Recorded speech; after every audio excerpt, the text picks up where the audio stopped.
what's in it for Prime Minister Meloni to meet with Trudeau? Oh, is that right? Yeah. Why is that? Can we just not, sort of squeeze in or? So I suggest people write their MPs, write their senators. He shows his true colors, Lily, every week. David Menzies for Rebel News here in downtown Toronto. And folks, I'm standing outside the Fairmount Royal York Hotel. This is going to be the venue for a meeting between Prime Minister Justin Trudeau and the Italian Prime Minister Giorgia Meloni. And you got to wonder, what's in it for Prime Minister Meloni to meet with Trudeau? Trudeau is no longer a credible leader on the world stage, whereas Miss Meloni is a rising star.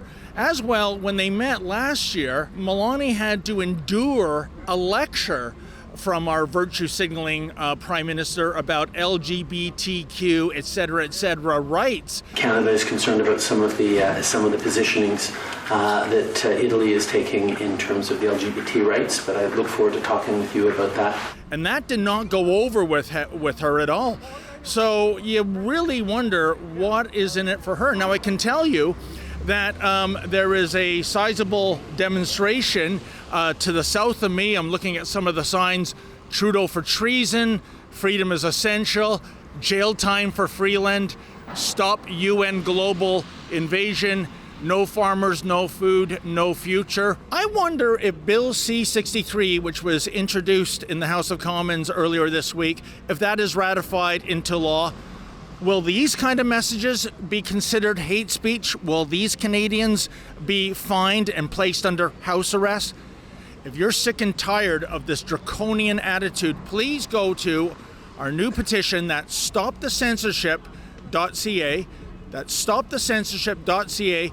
Put your name on that petition, and if you're able to, kindly chip in $1 or $2 so that we can continue to bring you the other side of the story. Basically, he won't need the Emergency Act anymore. Yeah. That's right. So, this is a replacement for it. And it's literally 1984. I mean, how many fingers do you see? I see 4. No, you see 5, right? That's exactly what that is. And we as the people, we have to stop it in any way we can. So I suggest people write their MPs, write their senators, and say no to this bill because it's dangerous. First thing that I'll do, even if they enact that, is I'm going to complain with Justin. Because let's talk about that speech, that hate-filled speech about us not being able to go on trains or planes. If you don't want to get vaccinated, that's your choice. But don't think you can get on a plane or a train beside vaccinated people. The biggest perpetrator of false truth, what does he call it? Misinformation and disinformation is him himself. Yeah. And his favorite word is democracy. And that democracy at its best will always be stronger than authoritarianism. Well, there's no democracy here. When a tyrant, when a prime minister can shut down investigations on himself, influence the RCMP, lie, cheat, steal, that's a tyrant. That's an autocratic regime. We know there is a huge motorcade behind the Fairmount. We've been told that is Miss Meloni's entourage. I guess par for the course. Trudeau is always late, sometimes by more than an hour or 90 minutes. Will he keep Prime Minister Meloni waiting here today? Who knows? In the meantime, another interesting element to our story, have the RCMP, Trudeau's Praetorian Guard, have they learned anything from that egregious incident in Richmond Hill back in January? If you missed it, check out perhaps our most viral video in our company's history. Here you go. Ms. Freeland, how come the IRGC is not a terrorist group? Why is your government supporting Islamo-Nazis? What? Excuse me. What are you doing? Don't. You're under arrest for assault. What, sir? Why are you pushing me? You're under arrest for assault. Who are you? You're under arrest for assault. What are you talking about? Police, you're under arrest for assault. How am I under arrest? You bumped into me. Yeah, so as you can see, folks, that was a stitch-up. That was a false claim of assault. The officer himself dropped the assault charges in less than an hour. What does that tell you? We'll be serving them with our lawsuit in the days ahead. So in the meantime, let's go into the Royal York Hotel. Let's see who's who in the zoo. We've heard the meeting is on the 19th floor. Assuming the elevator isn't disabled, let's go up to the executive meeting suite and see what we encounter. Hi there, sir. I apologize. No more press up here today. Oh, is that right? Yeah. Why is that? Can we just not, sort of squeeze in or? No, we've just been told that all the press that were here are already here, yeah. And I apologize. Who are you, sorry? My name is Liam O'Brien. I'm the Director of Security here. Oh, okay, for the Royal York? Correct. Yeah, Oh, for okay the- then. So is... But we can chat more down in the lobby if you'd Sure. like. Is the Prime Minister here already, or? Sir, come on in. Okay. Come on in. Thank you very much. I All right appreciate then. it. I do apologize. Oh, that's all right. You're, I'm sure, following orders. Very much so. Could you kindly tell us if the Prime Minister is there already or not? I can't comment. No, I apologize. All right then. Why is it some media get in and some are not? I think it's they arranged prior. Oh. And how that protocol goes, I'm not sure. How do you know we haven't arranged prior? Because they've told me that no, all arranged media are already up there. Okay then. Well, folks, here we are behind the Fairmount Royal York Hotel.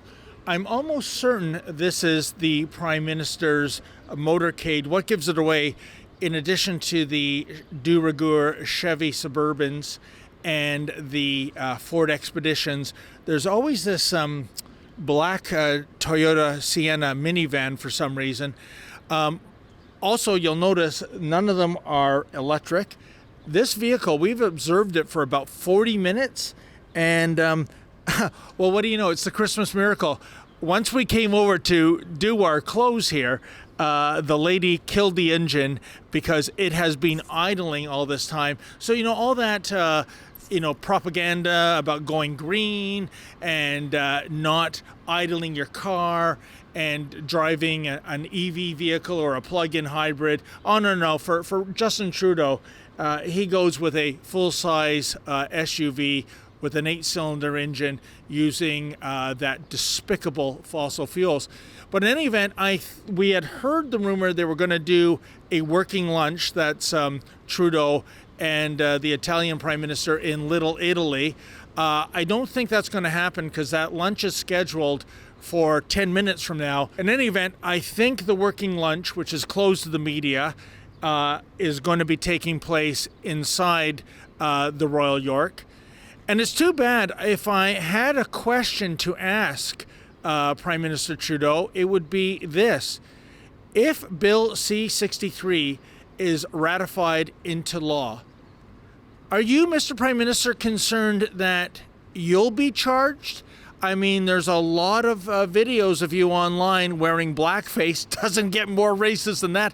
And what about the way you vilified the people who chose not to get the experimental COVID-19 vaccine? Now, more than just being wrong, because everyone's entitled to their opinions, they are putting at risk their own kids, and they're putting at risk our kids. That was pretty hateful, I should think. And you know that the law will be retroactive, so whatever you've said and done on social media, that's fair game. So maybe careful what you wish for, Mr. Prime Minister, but he's nowhere to be seen. The silver lining, of course, is none of his Mounties, the Praetorian Guard, have roughed me up and falsely charged me with assault.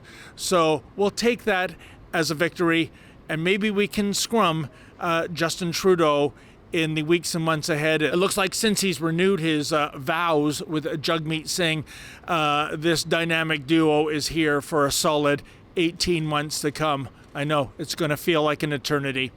For Rebel News, I'm David the Menzoid Menzies. I wonder if Bill C-63, which was introduced in the House of Commons earlier this week, if that is ratified into law, will these kind of messages be considered hate speech? Will these Canadians be fined and placed under house arrest? If you're sick and tired of this draconian attitude, please go to our new petition, that's stopthecensorship.ca. That's stopthecensorship.ca.